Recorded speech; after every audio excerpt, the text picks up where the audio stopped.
A body that once danced in gold now stood still for the blade. October 16th, 1793. The crowd had no mercy left. She arrived in a wooden cart, not a royal carriage. Her hands were bound. Her hair, once powdered and styled like porcelain sculptures, was cut short, revealing a neck soon to be offered to the guillotine. And she said, nothing. No plea, no scream, just silence. Silence so sharp it sliced through the roars of the mob. This was Marie Antoinette, once Queen of France, now just Widow Capet. The woman who once wore gowns stitched with diamonds was now dressed in a plain white chemise. The same woman who walked gilded halls now stood on a blood-stained scaffold, facing death without a crown, without a husband, without her children. But how did she get here? Was she truly the cold-hearted queen they hated? Or a scapegoat crushed beneath the wheels of revolution?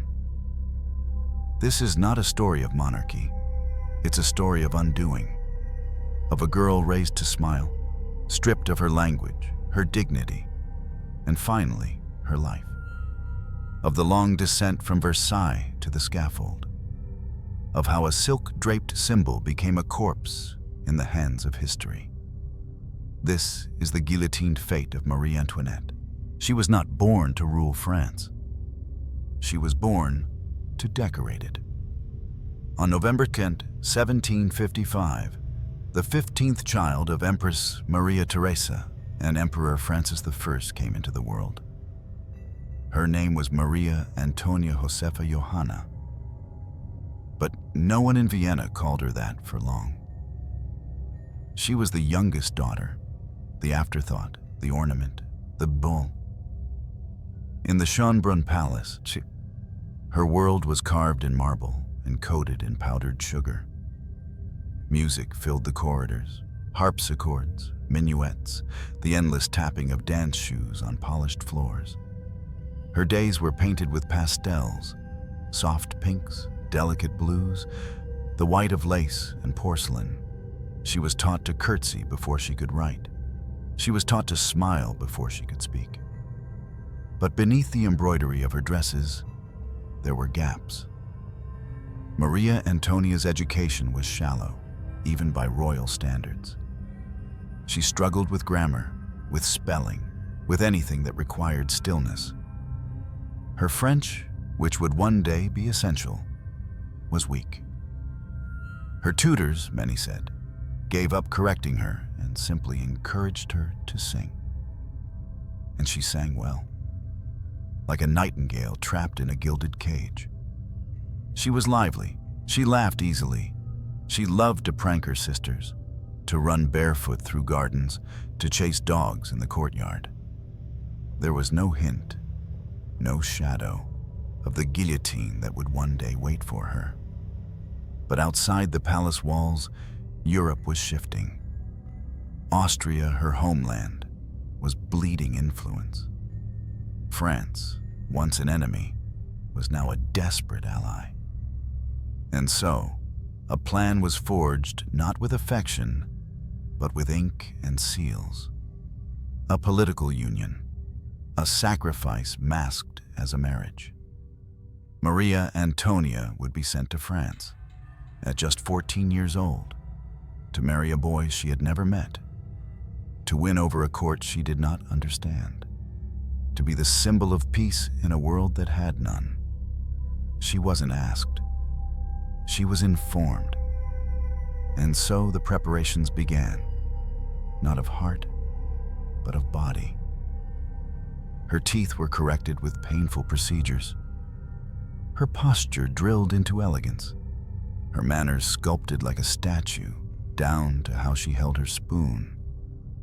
She was being remade, not as a person, but as an offering, a living portrait. When the day came, she crossed the border between Austria and France in an eerie ceremony of erasure. She was stripped of her Austrian clothes, stripped of her entourage, stripped of her language. In a symbolic ritual at the edge of the Rhine, she stepped into a pavilion and emerged reborn. Now, in French silk, now called Marie Antoinette. It was not a journey. It was a rebirth soaked in quiet violence. What was lost in that moment was not just her name. It was her identity, her roots, her childhood. To the Austrians, she was already gone. To the French, she had yet to arrive. She became, in that liminal space, nothing. A figurehead without a voice. And when she reached Versailles, she found no warmth waiting, only cold stares. Madame du Barry, mistress to King Louis XV, whispered. Courtiers compared her to porcelain, not for her beauty, but for her fragility. Her accent was mocked, her posture corrected again, her letters home begged for affection. But this was not home. This was performance, and the stage was cruel. She smiled anyway. She tried, she danced, she curtsied. She learned to nod at the right people and flatter the right names. But every gesture was noted, every laugh dissected. She was not allowed to be. She was allowed to behave. One courtier later said she moved like a puppet in a windstorm. Too light to resist, too delicate to survive. And yet, survive she did. In those first months, Marie Antoinette was still trying to play the role given to her. Still hoping, somewhere beneath the layers of etiquette and powder, she might find herself again. Still believing that if she smiled just right, bowed just low enough, someone, anyone, might love her for something more than what she represented. But Versailles was not built for love. It was built for hierarchy, for masks, for spectacle. And the girl from Austria, once loud, barefoot, laughing, was now a ghost in brocade. A doll, moved not by desire, but by duty. Painted lips, empty eyes, not yet hated, not yet feared, but already gone. She arrived at Versailles as a girl wrapped in expectation. Not as a woman, not as a wife, but as a contract signed in silk and bloodless diplomacy. She was 15. He was 16. Louis Auguste, the Dauphin of France. A boy awkward with his own limbs, shy behind wire-rimmed spectacles, more fascinated with locks and gears than with his bride. Their wedding was a spectacle. Thousands gathered to cheer the union of Austria and France. The banquet, the fireworks, the mass in the royal chapel, all of it gleamed. All of it promised unity. But the honeymoon was not a honeymoon. It was a void. The young couple barely spoke. He was silent, distant, distracted. And she, lonely, bewildered, and humiliated, smiled through it. Versailles had not changed to welcome her. It had opened just enough to watch her stumble. Everything at court was a performance, and she was center stage with no script. Each nod, each step, each accessory was interpreted. A fan held too high meant arrogance. A word in German meant betrayal. And still, no consummation. For months, even years, their marriage remained unsealed. Rumors bloomed like mold in the damp halls of Versailles. Was she frigid? Was he impotent? Was the alliance cursed? The French press, once indifferent, turned vicious. Pamphlets mocked her as Madame Deficit. They called her a foreign body in the bloodstream of France. Not a queen in waiting, but an infection. And so she retreated. Not physically, but inward. Into laughter, into fashion, into distraction. She began to reinvent herself, not as the queen they expected, but as the woman she needed to become to survive.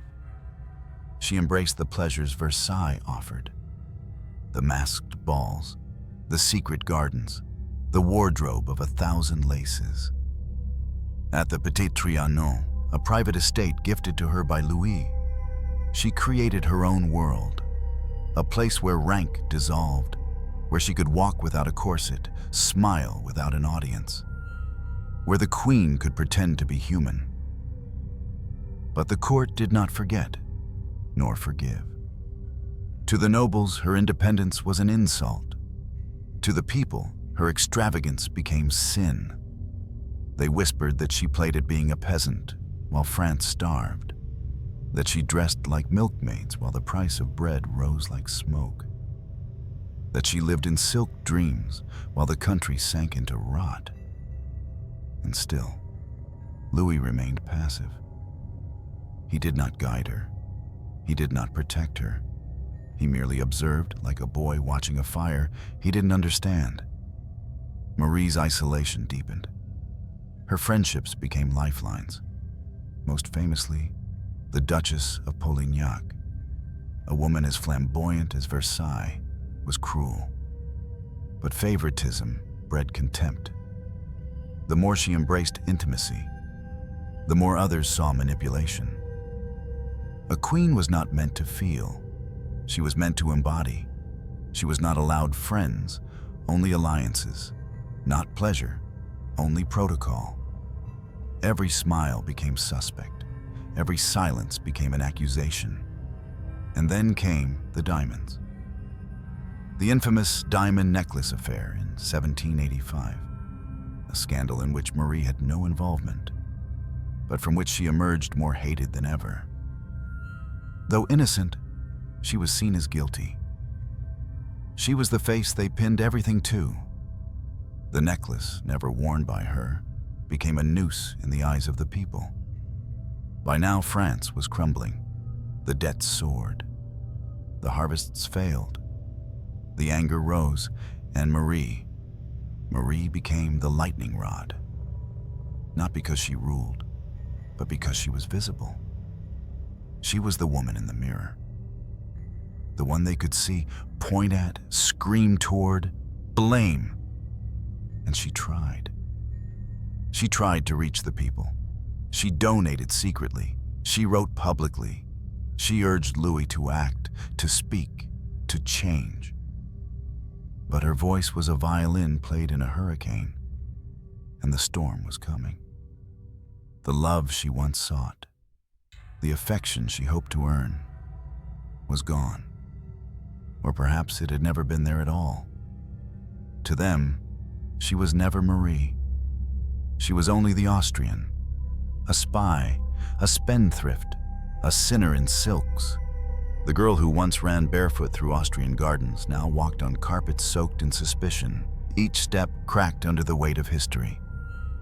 And yet, she endured. With dignity? With defiance? Perhaps both. Because by now she had learned the rules, and she knew they would not protect her. It did not happen all at once. The walls did not shatter in a single blow. They cracked, quietly, like ice underfoot, like mirrors after breath. Versailles, once the center of the sun, began to rot from its golden edges inward. The people outside were no longer dazzled. They were hungry, cold. They saw not splendor, but theft. Bread was a memory. Grain prices soared. Fields failed. Children cried from hollow stomachs while nobles danced under chandeliers that cost more than an entire village earned in a year. And in the center of it all was her. Not Louis, not the ministers, her. The queen, the foreigner, the laughing face in portraits. The woman with a different tongue and a different god. The Austrian.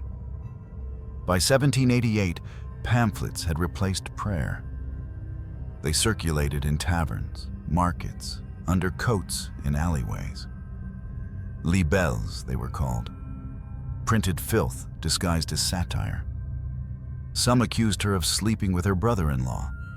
Others painted her in orgies, in priests' beds, in secret corridors dripping with lust.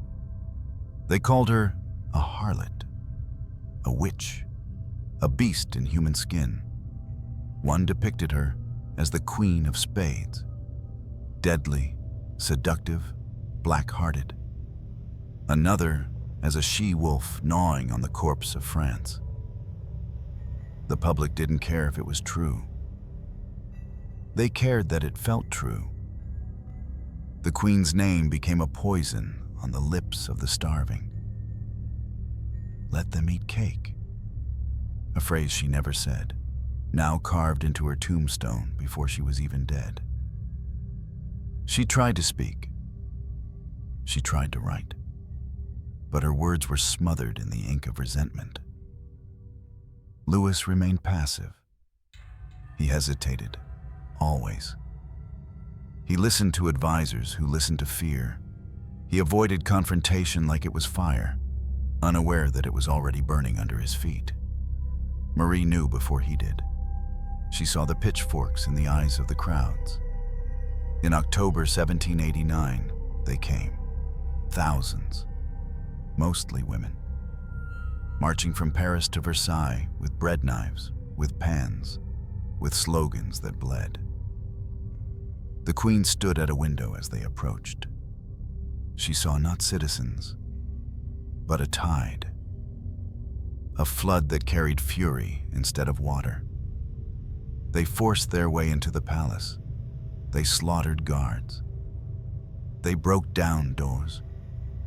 They screamed for her blood. And she walked to the balcony, alone. No armor, no veil, no protection. Just a dress, a mother's face, a neck bare and visible. She bowed, slowly. Some jeered, some gasped. Some perhaps remembered she was human.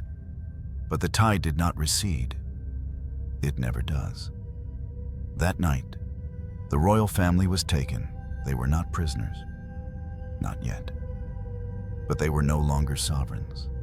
Versailles, once a golden cage, was now a prison without bars.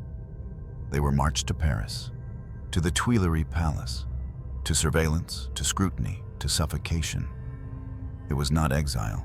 It was slow exposure. Like leaving silk in the rain and watching it rot thread by thread. In public, she was regal. In private, she was unraveling.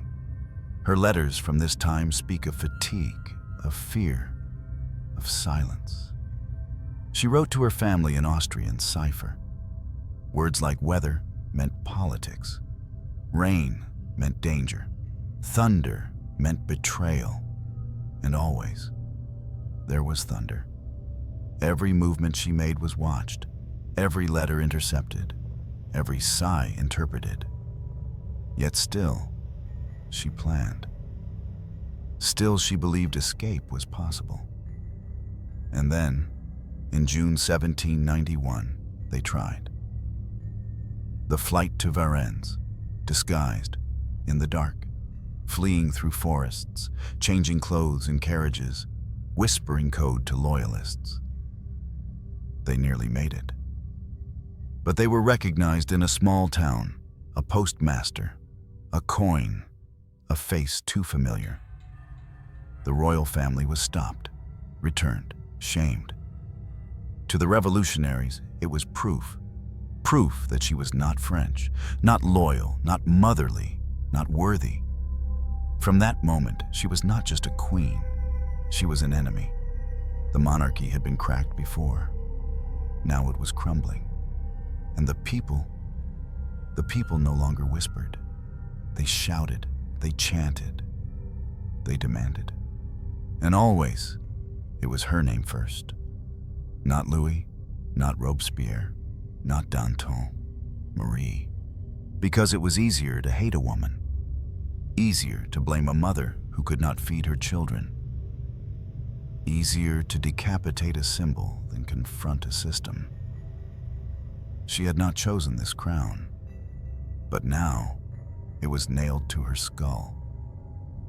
She did not hold the scepter, But now, it had become her sword of Damocles. And through it all, she stood. She watched the walls bleed, and she waited, not for salvation, but for the blade she could now hear in her sleep. She was still called Queen, but by now, it was a title without a throne. A sound people uttered with venom, not reverence. And her body, once worshipped for its grace, its posture, its silk-clad allure, was collapsing.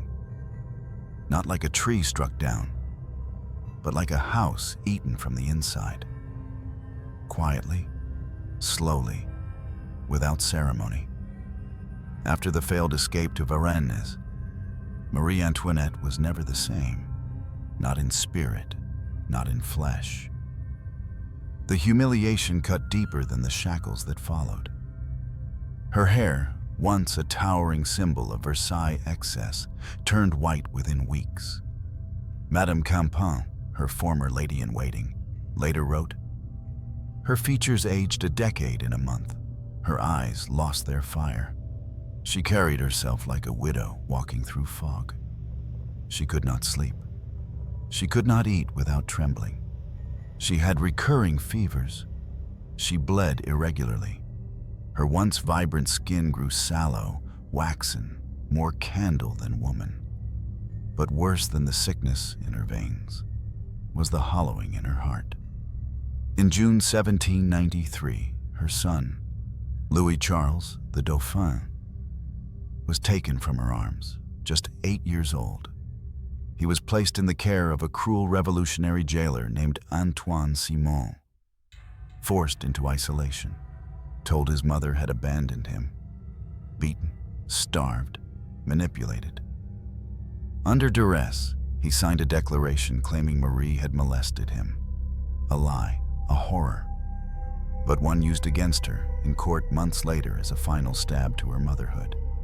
Her daughter, Marie-Thérèse, was still with her.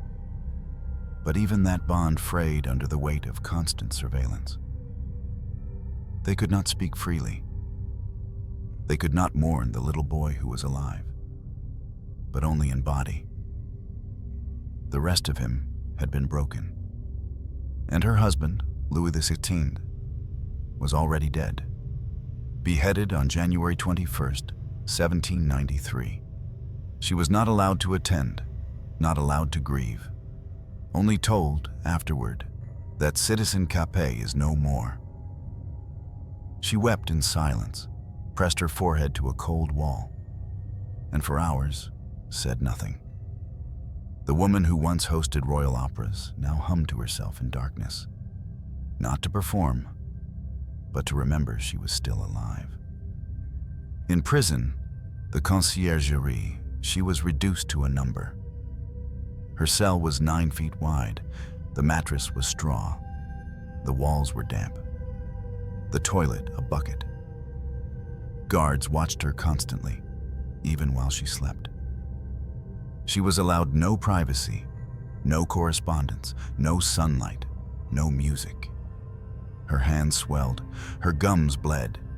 She likely suffered from uterine hemorrhaging, what 18th century physicians called flux, exacerbated by stress and malnutrition.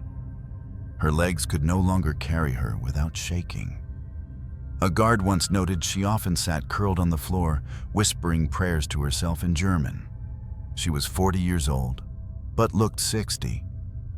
What the revolution failed to do with fire and steel, confinement did with mold and silence.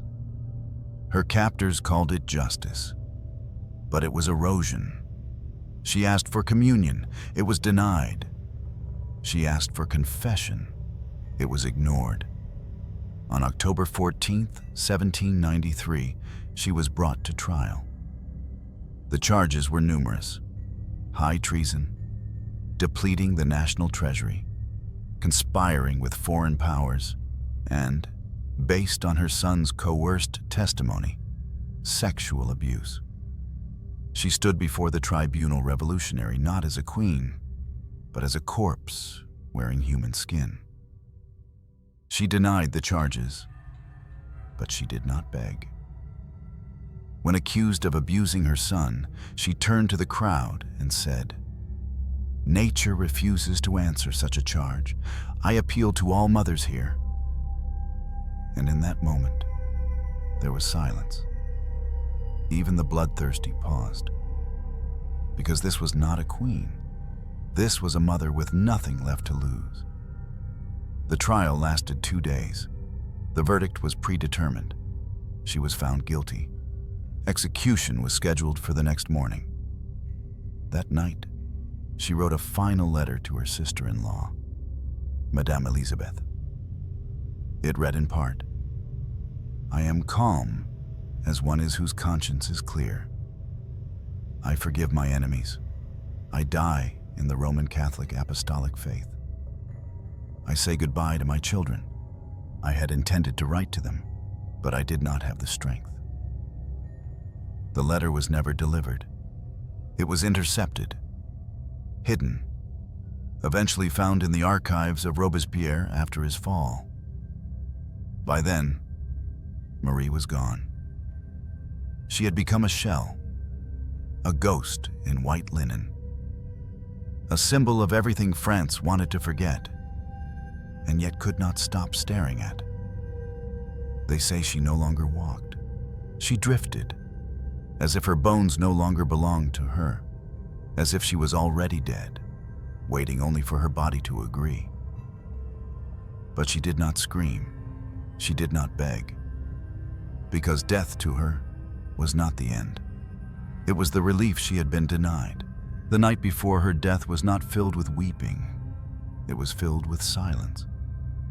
A silence thick, metallic, and slow, as if time itself had stepped away from the world and closed the door behind it.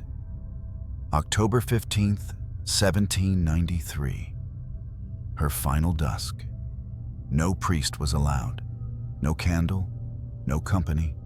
Just one dim lamp in the corner, and 2 guards who never looked away. She did not sleep. She sat upright on a straw mattress, soaked in its own dampness. Her dress, white, plain, threadbare, clung to her body like a shroud in rehearsal. She had not eaten that day. She barely drank. Her mouth was dry from dehydration and grief. Her fingers trembled, but her spine did not bend. She had been informed of her sentence hours earlier. Guilty on all counts. Execution at dawn. There would be no delay, no appeal, no final audience with her children. Outside the conciergerie, the streets of Paris pulsed with bloodlust. Vendors sold roasted chestnuts beside the scaffold. Drunkards toasted the revolution with sour wine. Children played with miniature guillotines carved from wood. Inside, she whispered, not in French, not in Latin, but in German, the tongue of her mother, her girlhood, her God. Words not for anyone else to hear, only to be remembered by the walls.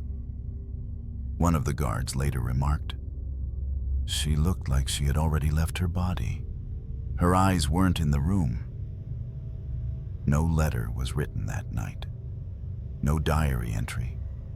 No message to posterity. What she had to say had already been stolen. Burned in courts, censored in prisons, twisted by pamphlets. So she gave the world nothing. Only silence. And in that silence, her life unraveled quietly, thread by thread. In a room 9 feet wide, time stretched like a rope. Not taut, not hanging, just endlessly circling her neck. At 4 a.m., she rose. She dressed herself. She tied her shoes with fingers that barely obeyed. Her hair, already shorn short by prison officials to reveal her neck, was combed back, not for vanity, but for dignity. She requested a black veil. It was denied. Too symbolic, they said, too theatrical. So she wore no veil, no jewelry, only a linen bonnet and a body that no longer felt like hers. At dawn, the guards entered. They did not speak to her. They only gestured. She nodded once, then followed. The walk from her cell to the waiting cart was only a few steps, but it felt like centuries. Each step echoed louder than the last, not because of sound, but because of finality. Outside, the cart was waiting. Unlike her husband, who had been taken to execution in a closed carriage, Marie was loaded into an open tumbrel, an insult designed for shame. The streets swelled with onlookers. Some spat, some cursed, some merely stared. She sat upright, hands tied behind her back, her posture unbroken.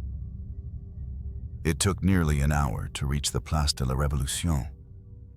Along the way, her eyes did not lower. She did not weep. She did not speak. She passed the remains of the Tuileries, where she once hosted grand salons. She passed the Louvre, once her husband's ancestral fortress. She passed crowds who threw cabbage leaves, coins, and slurs. And still, she said nothing. The silence was not surrender. It was defiance. It was the only thing they hadn't taken. At 12:15 p.m., the cart stopped. The scaffold stood like a skeleton against the sky. The blade above gleamed, indifferent and clean. The executioner offered to help her down. She refused. But as she stepped onto the platform, she stumbled, accidentally stepping on his foot. Her final recorded words were, "Pardon me, sir. I didn't mean to do it." Then she stood, tall, still, facing a crowd she no longer saw, facing history with a bare neck and unblinking eyes. No priest, no music, no last rites, just a thud, a silence. Then a roar. Her head was lifted high for all to see. Some clapped, some fainted, some, it is said, wept. And in that moment, the silence she carried became the only sound that mattered. Not because it was loud, but because it could not be undone. The crowd dispersed. The cart was hosed. The scaffold reset. But the silence remained. In letters, in diaries, in the echo of stone walls and empty rooms where a queen once sang to herself in a language no one else could understand. She had no tomb, no grave marker. Her body was thrown into a mass grave in the Madeleine Cemetery. No flowers, no epitaph, only dirt and the sound of the guillotine replaying in memory. But her silence, that lingered, because it had weight, and it had meaning. She had screamed enough in her life. They just never listened. So, in the end, she gave them what they feared most: nothing. It was not yet midday when the city began to hum, not with music, not with bells, but with something colder, heavier. A tension that moved through Paris like smoke beneath a locked door. October 16th, 1793. The woman once called Queen of France was about to become nothing. She had spent 17 years in France, 18 if you count this final walk toward the end. By the time she was led from her cell at the conciergerie, the crowd had already gathered. Thousands. Fathers with children on shoulders, fruit sellers, prostitutes, drunkards, revolutionaries, all pressed together like iron filings around a magnet of death. They had come for a spectacle, and the Republic would deliver it. The sky was gray but clear. The air smelled of wet stone and wine turned sour. In the streets, bread was still scarce, but vengeance was free. Unlike her husband, who had been afforded a closed carriage, Marie was paraded through the streets in an open cart. A deliberate insult, a mobile pillory. Her hands were tied behind her back. She wore a plain chemise, no corset, no jewels, no veil. Her face was hollow. Her eyes were calm. She did not wave. She did not look down. Observers noted that she held her chin high, not as defiance, not as pride, but as if she had nothing left to bow for. The cart rolled slowly through Rue Saint-Honoré, past the Café de la Régence, where Robespierre once spoke, past the Palais Royal, where gossip about her had first bloomed, past the very gardens where Versailles' perfumes had once tried to mimic the smell of spring. Now it all reeked of urine and revolution. An old woman spit on the ground as the cart passed. A young man shouted, "Autrichienne!" a cruel pun combining Austrian and bitch. A few cried out, "To the guillotine! Let justice be done!" But most just watched. Hungry, curious, hollow. As if they weren't sure what justice looked like anymore, only that it needed blood. At the foot of the scaffold stood Charles-Henri Sanson, the public executioner. The same man who had killed her husband 9 months earlier, the same man who had cut the ropes for hundreds of necks. He did not speak to her. He did not need to. Everything from this point followed choreography. 1 step, 2 steps, 12 steps to the platform. She walked them all without stumbling. The blade was already raised, not by accident. It was customary now to keep it drawn for efficiency and effect. She turned to the crowd, not to plead, not to explain, but because it was the last human she would ever see. Then it happened. A slip. Her foot caught the edge of Sanson's boot. She stumbled slightly and softly, with composure, she said, "Pardon me, sir. I did not do it on purpose." The last words of a queen, not a cry, not a curse, an apology. She was then bound, her neck placed into the lunette, the upper plank closed. The moment before the blade falls is always the quietest. Not because the crowd holds its breath, but because time itself, for a flicker, forgets how to move. Then the sound. Not a scream, not a thud, a hiss, like fabric tearing through steel. The blade dropped. It sang, a brief note, low, final, absolute. Then her head fell into the basket. Blood pooled like paint down the wood. Sanson lifted the severed head by the hair.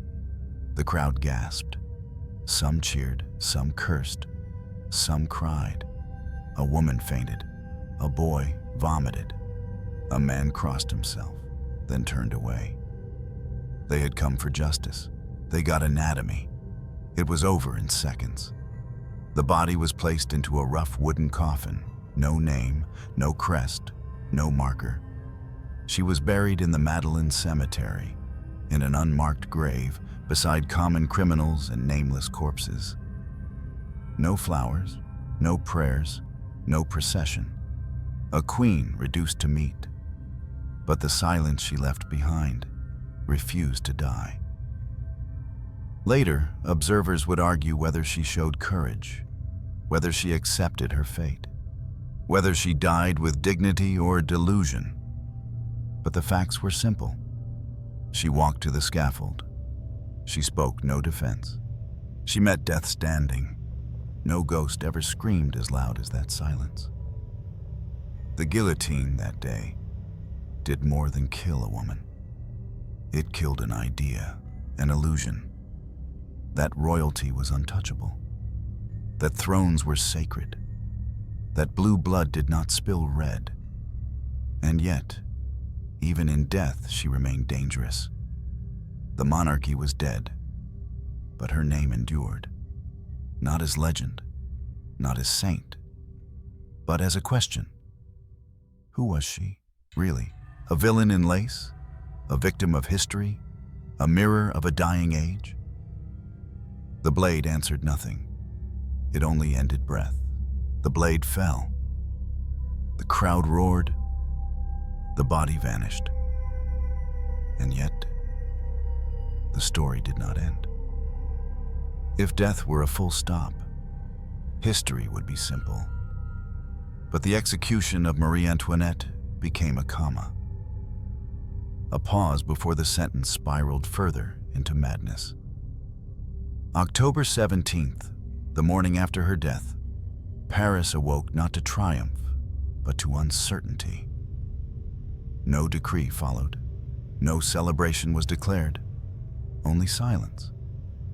And the sound of ink scratching parchment as newspapers rushed to print the spectacle. La veuve Capet est morte, wrote the Moniteur Universel. The widow Capet is dead. Not the queen is dead, not justice delivered.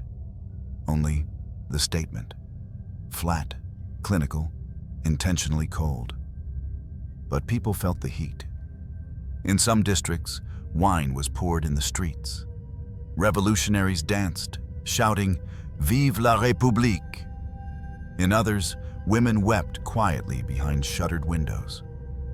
Not for a queen, perhaps, but for a mother, a woman, a mirror of their own silent suffering. The National Convention offered no eulogy. No records were kept of her burial. She was to be forgotten, by force. But forgetting is not so easy when blood stains the wood. In the following weeks, rumors spread like mold in damp stone corridors. Some whispered that her head blinked after death, that she mouthed words no one heard, that her ghost wandered the halls of the conciergerie at night, her chemise still wet with blood. Even revolutionaries began to disagree on what her death meant.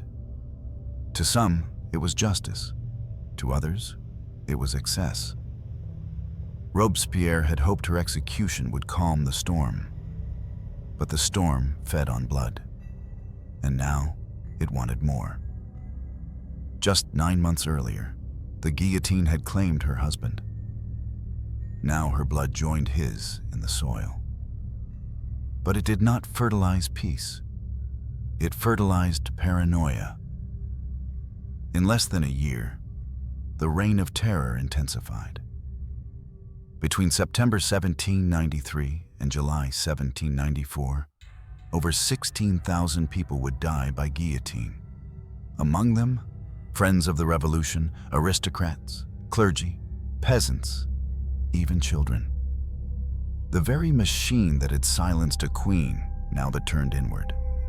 Marie's death had not been an ending. It had been a gateway. A red door swung open. Internationally, shock rippled through Europe. The Austrian court, her childhood home, received news of her execution with disbelief. Her brother, Emperor Leopold II, had died months earlier. Her nephew, Francis II, remained silent. He feared war, and war had already come. Britain used her death in propaganda. Images of the guillotine stamped across broadsheets.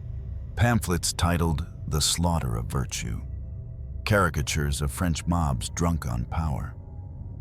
In Vienna, some noble women wore black for weeks. Not all for Marie, but for the world they feared was ending. But in France, she remained a ghost caught in paper. Her name reappeared in tribunals, in speeches, in accusations. "You dine while France starves," someone shouted at a delegate. "What are you now, Marie Antoinette?" She had become an insult, a cautionary tale, a phantom wielded like a knife in political debate. And for some, strangely, a martyr. Not to the crown, but to femininity. Writers like Madame de Staël began to whisper of Marie not as tyrant, but as victim. Not of monarchy, but of cruelty. This shift was subtle, slow, but it began to rot the foundation beneath the image painted by the Revolution. The pamphlets had portrayed her as whore, the courts as traitor, the scaffold as evil. But memory is never obedient. Whispers became questions. Did she really deserve it? Was she truly the monster they made her? Or was she the scapegoat for a dying monarchy no one could fully explain? In 1815, after the fall of Napoleon and the Bourbon Restoration, King Louis VIII ordered that the remains of Louis XVI and Marie Antoinette be exhumed. They were reinterred in the Basilica of Saint-Denis, traditional burial place of French royalty. A monument was built, an epitaph was engraved. And suddenly, the woman once buried in a mass grave now rested beneath marble angels. Her name was carved in stone, but her memory remained fractured. To some, she was still the woman who danced while France burned. To others, she was the mother who lost her child, the queen who faced death with grace, the ghost who refused to vanish. A century later, her image softened further, paintings were revised, biographies grew sympathetic, Hollywood turned her into velvet, lace, and tragedy. But even now, centuries later, she is hard to define. Because the woman who died on that scaffold was not the same girl sent from Vienna, and neither were the people who watched her die. The revolution promised freedom, but it often delivered fire, and in the ashes, Marie Antoinette became more than a queen. She became a question. What happens when a symbol becomes too heavy for a human to carry? History does not remember in black and white. It bleeds. And when it bleeds, it stains. For over 2 centuries, Marie Antoinette's story has refused to clot. She remains an open wound in the memory of France, a name that divides, a figure caught between guilt and grace. Even now, scholars argue, was she the symbol of an indifferent aristocracy, or a scapegoat sacrificed to satisfy revolutionary hunger? In the decades after her death, a curious thing happened. The further France moved from the guillotine, the softer her portrait became. The Marie of 1793, cold, foreign, decadent, became in time the Marie of marble tombs and painted sorrow. By the mid-19th century, romantic painters recast her in soft pastels. Gone were the powdered wigs and towering hats. In their place, loose curls, downcast eyes, hands clasped in silent despair. She was no longer Madame Deficit. She was La Reine Martyre, the martyr queen. But was it truth or myth repainted for comfort? Antonia Fraser, in her 2001 biography, Marie Antoinette, The Journey, argued that the queen was more naive than malicious, a teenager trapped in machinery far older than herself, a woman who grew into strength too late. Fraser writes, "She was a scapegoat not only for the failures of the monarchy, but for the hunger of the people, the failings of her husband, and the rage of history itself." Others are less forgiving. Simon Schama, the acclaimed historian of the French Revolution, reminds us that Marie Antoinette was not simply a victim. She lived lavishly. She spent recklessly. She disdained public opinion until it turned fatal. He writes, "Compassion for Marie Antoinette must not erase the fact that she was, until the end, the embodiment of a system that crushed millions." Even among feminists, the queen divides. To some, she is a symbol of suppressed femininity, a woman silenced, reduced to a womb and a wardrobe, condemned for being too much and too little at once. To others, she is the ultimate anti-feminist icon. A privileged consort complicit in a system that denied women education, voice, and agency. The paradox is complete. Marie Antoinette is both a feminist cautionary tale and a royalist martyr. A frivolous girl and a woman who stood silent before death. A mirror cracked down the center. And perhaps that is why she persists. Because she is not one thing. She is all things. She is the embodiment of contradiction. Her name appears in literature, in opera, in film. Sofia Coppola's 2006 film Marie Antoinette painted her as a misunderstood teenager, drowned in a world of excess she could neither command nor escape. Critics called it shallow. Others called it bold. Because every retelling of Marie's life says more about the era telling it than about her. In the 19th century, she was sorrow. In the 20th, spectacle. In the 21st, ambiguity. She has been reinvented more than any queen in European history. Why? Because she was never fully known to begin with. She left no memoir, only letters. Many censored, some lost, others forged. She left no final confession, only an interrupted sentence in a prison cell. And so, imagination fills the void. We draw her in the color we need, as villain, as victim, as warning, as prayer. Even her famous line, "Let them eat cake," has been thoroughly debunked. The phrase predates her by decades and was likely never spoken by her. Yet it clings to her name like smoke to burnt silk, because the lie is too poetic to abandon. And so history keeps her on trial. Every biography reopens the case. Every portrait re-asks the question. Every documentary stages a quiet resurrection. What was her crime? Ignorance? Indifference? Or simply visibility? Because Marie Antoinette was the most watched woman in Europe. Every dress, every dance, every smile was dissected. She became a stage onto which everyone projected their rage, their desire, their disillusionment. And when the curtain fell, they still kept watching. Even today, she haunts Versailles, not as ghost, but as shadow. Tourists walk through the Hall of Mirrors, whispering her name. They pose in front of her bedroom. They touch the gilded walls and wonder what it felt like to be hated by the world and unable to escape the choreography of power. Her story is taught in schools, retold in novels, reimagined in fashion shows. She is the queen who lost her head, but never her fame. And yet, with every retelling, we bleed a little truth. We smooth the rough edges, we dramatize, we sanitize, we mythologize, until what remains is no longer a woman, but a silhouette. A silk-wrapped outline standing just out of reach.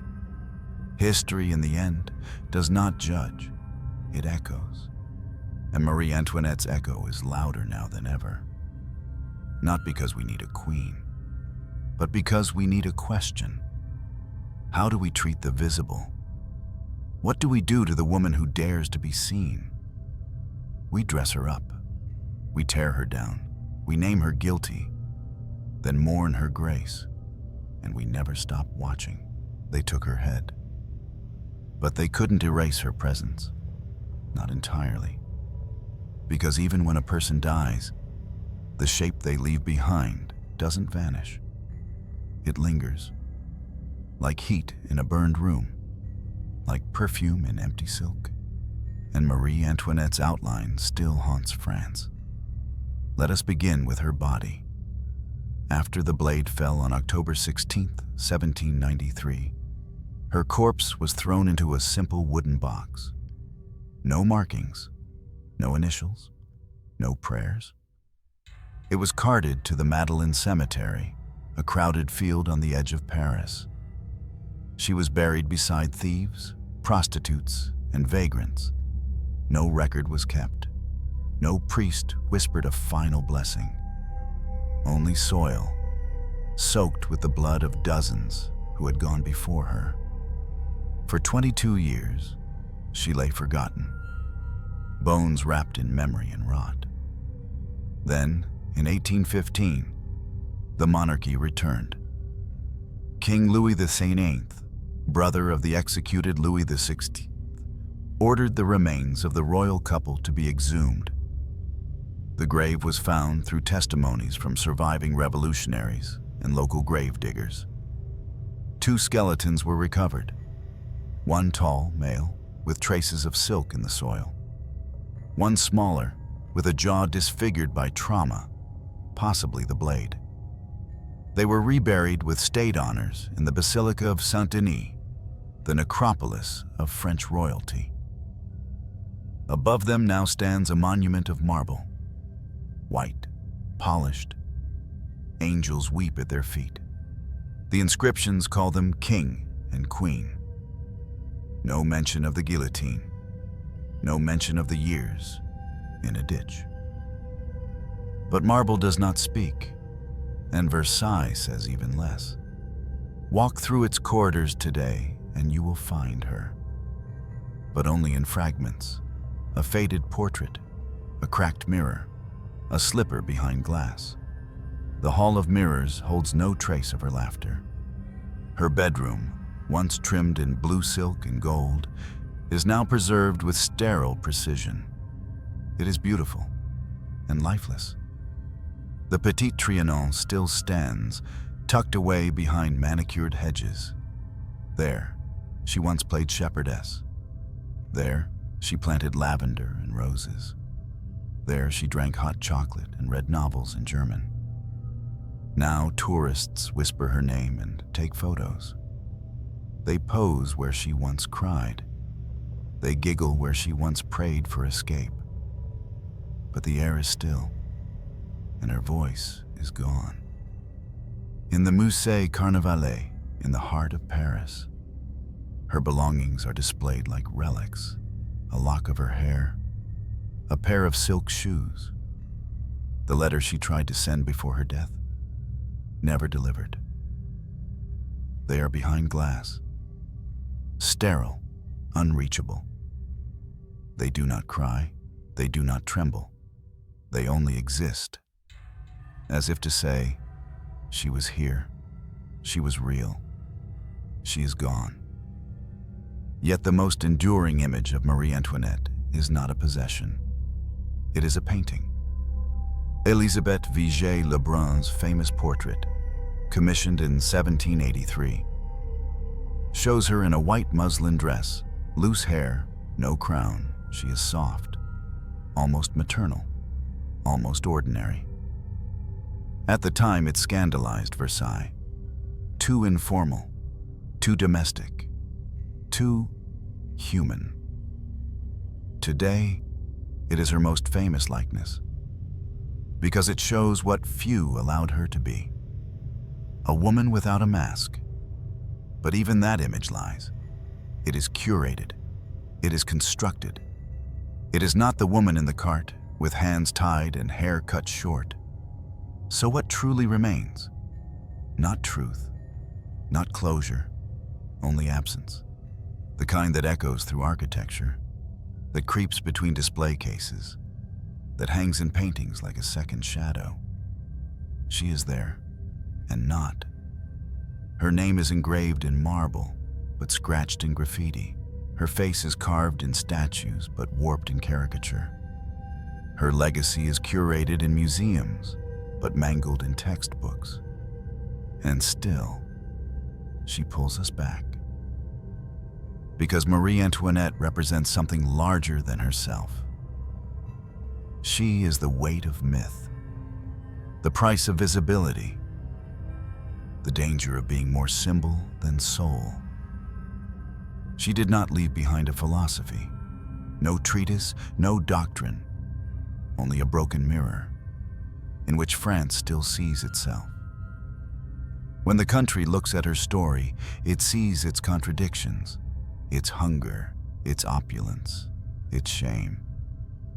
And when the world looks at her now, we see our own obsessions with beauty, with celebrity, with punishment.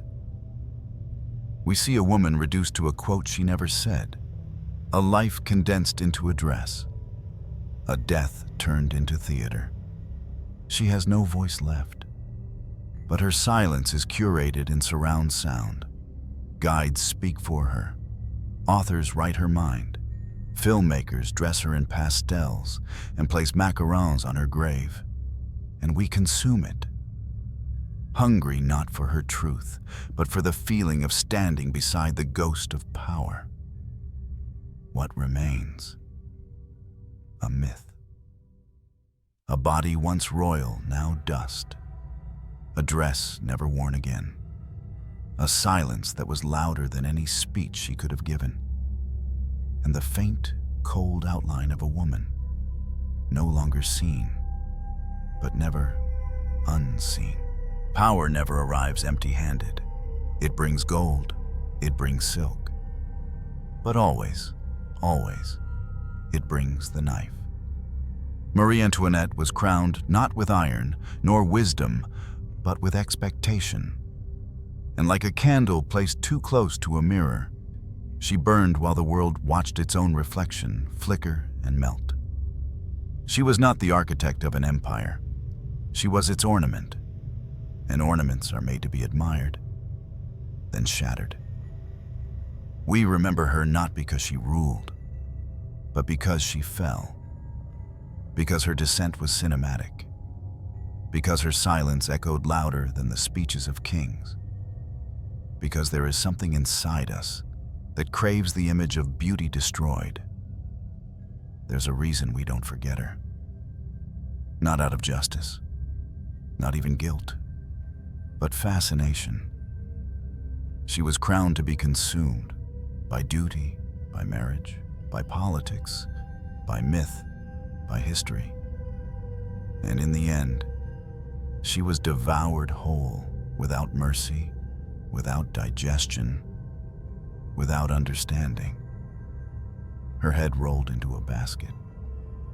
And we've been staring into it ever since, hoping to see ourselves. But what we see is discomfort, contradiction, shame. Because Marie Antoinette was never the monster they made her, nor the saint some made of her after. She was human, flawed, naive, perhaps, isolated, surely, but not heartless, not soulless, and certainly not empty. She laughed, she danced, she cried behind locked doors, she kissed her children with trembling lips, she wrote letters no one answered, she whispered to God in a language the mob never learned to understand. And when death came, she did not fight it. She met it with something rarer than resistance. She met it with stillness. No grand final words, no call for justice. Only, "Pardon me, sir. I did not do it on purpose." There is poetry in that, not the kind you publish, the kind you feel when a door closes and no one follows. Because history isn't fair. It doesn't preserve the right things. It doesn't tell stories to be just. It tells them to be remembered. And Marie Antoinette, whatever else she was, became unforgettable. Not by design, by consequence. She did not want to be the face of collapse. But collapse needed a face, and hers was visible, foreign, and easy to blame. In the theater of revolution, she was cast before she could audition. And now, centuries later, we still replay her final act. We write her tragedies. We reenact her trial. We design costumes in her image. We place crowns on mannequins and call them history. But maybe the most honest way to remember her is not in marble, not in silk, not in pastel cinema, but in the quiet moment she whispered forgiveness, while the crowd screamed for her name to disappear. I have told you her story not to convince you of her innocence, not to polish her name, but to remind you what power does to a person when they are not allowed to be human. I've walked beside her ghost through halls still cold with memory. I've seen her smile painted 1,000 times, and never once the tears beneath it. And I ask you now, as you sit in silence, was it justice? Or was it hunger for someone to blame? For a world collapsing to have a body to bury? For our resentment to have skin and breath? And when we gave her silence, did we truly let her go? Or did we immortalize our cruelty, framed in gold? She is gone, and yet she's everywhere. Not in palaces, but in every woman watched too closely, every smile misunderstood, every silence punished. Because Marie Antoinette did not die alone. She died as every symbol dies, torn apart by meaning before anyone ever asked who she truly was. And that, perhaps, was the deepest cut.